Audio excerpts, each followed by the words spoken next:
Believe that next month will mark 1 year of Russia's war with Ukraine. Recently, President Joe Biden announcing the U.S. will send tanks to Ukraine to push back Russian forces. And following that announcement, concerns started going up of top Ukrainian officials fired or resigning over the alleged corruption scandal.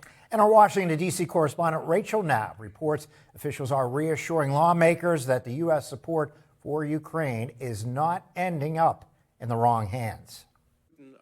In a Senate Foreign Relations hearing, the primary focus was on combating Russia's aggression long term, specifically with Ukraine.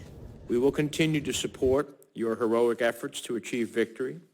We will stand with you as your fight for your homeland against a dictator trying to erase your nation by force.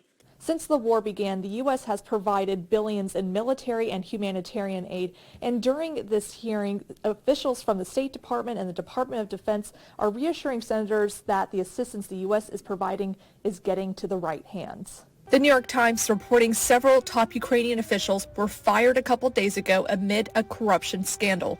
The Times reports of allegations that Ukraine's military had agreed to pay inflated prices for food meant for their troops. The Times report says there was no sign that the scandal involved any misappropriation of Western military assistance. U.S. officials are praising Ukrainian President Volodymyr Zelensky for trying to weed out any corruption. President Zelensky's decision this week to fire and accept the resignations of officials suspected of corruption sends a strong signal of Ukraine's own resolve in this regard. This alleged corruption scandal comes at a time when the U.S. and others have announced they're sending tanks to Ukraine, something Zelensky has asked Western countries for to push back Russian forces. The DoD says they have always prioritized accountability.